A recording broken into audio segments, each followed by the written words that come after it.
Shocking. Tony McGill gives Sam Heughan a dire warning about Caitriona Balfe. In the air of the new season premiere of Outlander, all eyes were on the duo Caitriona Balfe and Sam Heughan. The two still appeared together with perfect harmony, smiling brightly as if time had left no trace on this artistic relationship that has lasted nearly a decade.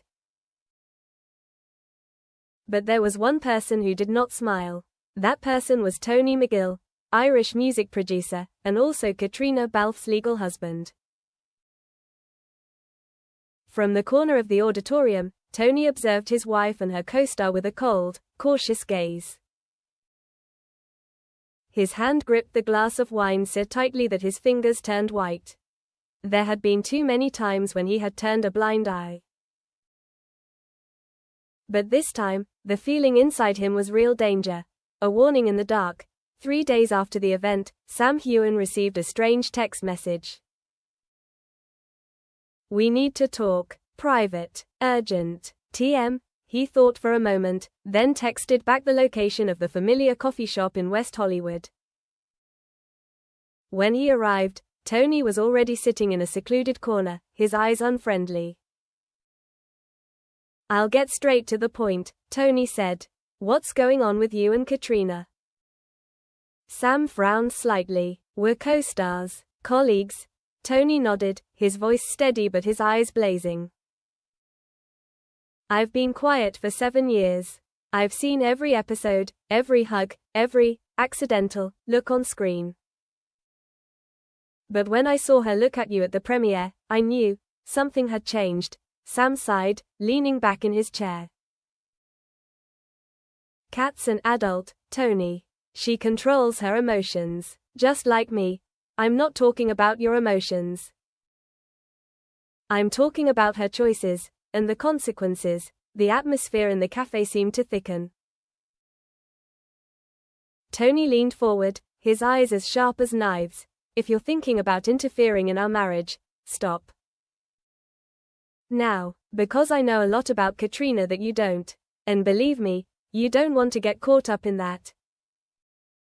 Caitriona's secrets." Sam left the bar with a heavy heart. He had never seen Tony like this, cold, sharp, and as if he were hiding something very big. He called Caitriona as soon as he got home. "I just saw Tony." She was silent for a long moment. "What did he say?" "He warned me. Said, you have secrets that I don't know." There was a small laugh on the other end of the line, but there was no mirth in it. "He's trying to scare you. Cat. Is there anything you're not telling me?" "Sam, you can't ask me that." "I have to, because I need to know. Am I playing a game I shouldn't be playing?" Silence. A minute, 2 minutes. Then she said, her voice a whisper, "He knows about 2021 in Prague. He knows everything." The Outlander crew was on a short promotional trip to Prague. The ancient city, with its medieval architecture, warm yellow lights, and drizzly nights, seemed like the perfect catalyst for romance, even the ones that shouldn't happen. Sam remembered that night well. They had just finished an interview with a local TV station, and Caitriona invited him to walk along the Vltava River, to clear his head, as she put it. A light rain was falling. They were both wearing long coats, neither of them holding an umbrella. "Isn't Tony coming with you?" Sam asked as they stood on the Charles Bridge. "He's busy, or pretending to be busy," Caitriona replied, her eyes fixed on the dark water below. There was a long silence. "Do you ever feel like you're not yourself when you step out of Jamie's shoes?" she asked. "Yes," Sam admitted, "but not because of Jamie. Because of me." It was a moment they should never have crossed. But they did, and there was no turning back. That night, in that 17th floor hotel room, they had exchanged something both sacred and sinful. No promises, no plans for the future. Just two lonely people clinging to each other as all the masks were taken off. Tony had known for a long time, Tony McGill was not a man to be fooled. He did not live in the glamorous world of Hollywood, but he knew how to read people. And he knew his wife, every fake smile, every confused look, every phone call that ended too quickly. After the trip to Prague, Tony had hired a private investigator, something he loathed, but could not avoid. And what he got was a hard drive full of his wife's photos, videos, and recordings of her conversations, undeniable evidence. But Tony did not confront her right away. He chose to remain silent, watching, waiting. He wanted to know, was it just a momentary mistake, or was betrayal taking root? When Sam appeared more and more in Caitriona's daily stories, when she smiled more with the Scottish actor than with her husband, Tony understood, this was no longer a mistake. This was a risk. Love, oh our illusion, I think I'm in love with you. Caitriona once told Sam during a night shoot in Glasgow, the light from the film lights making her face look like a mist. Do you think, or do you know? Sam asked. That's what I'm most afraid of. That you know. But it was Caitriona who took the initiative to cut off a few months later. A simple text message. We can't go on. I can't trade it all. I'm sorry. Sam didn't answer. Didn't call back. But feelings don't just go out like a light. It smoldered, like an ember beneath ashes. A breeze would ignite it again. Sam must choose. The confrontation with Tony forced Sam to confront what he had been avoiding for 3 years. Where was he in Caitriona's life? Was he a replacement, an excuse for a brief rebellion? Or was he the one she truly loved? Sam began to look back at it all. Tony's cold warning, Caitriona's strange silence, and himself, who had always hoped despite being rejected. And he decided, he had to talk to her, one last time.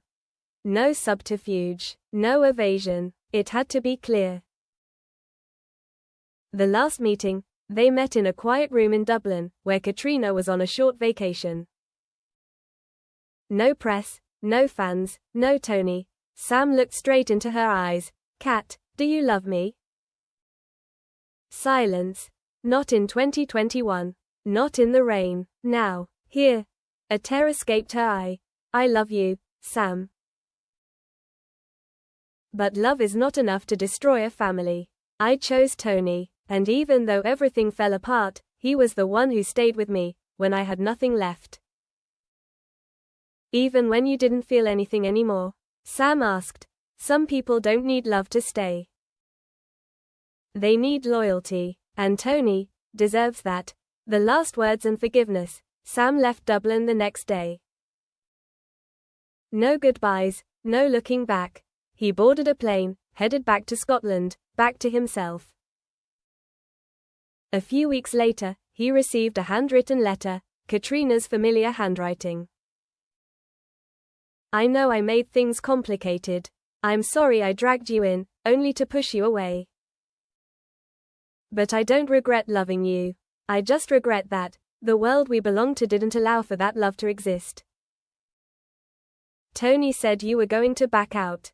I hope you didn't see it as a threat, but as a favor.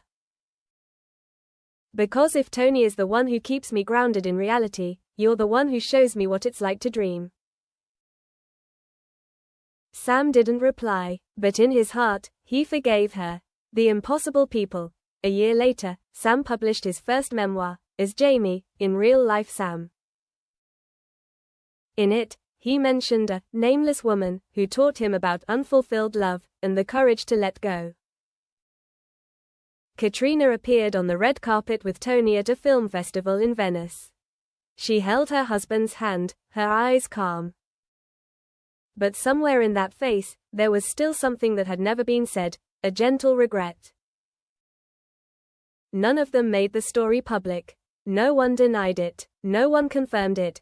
But those who were observant, when looking into the eyes of all three people, Sam, Caitriona, and Tony, understood, there are cuts that do not leave blood, but hurt for a lifetime.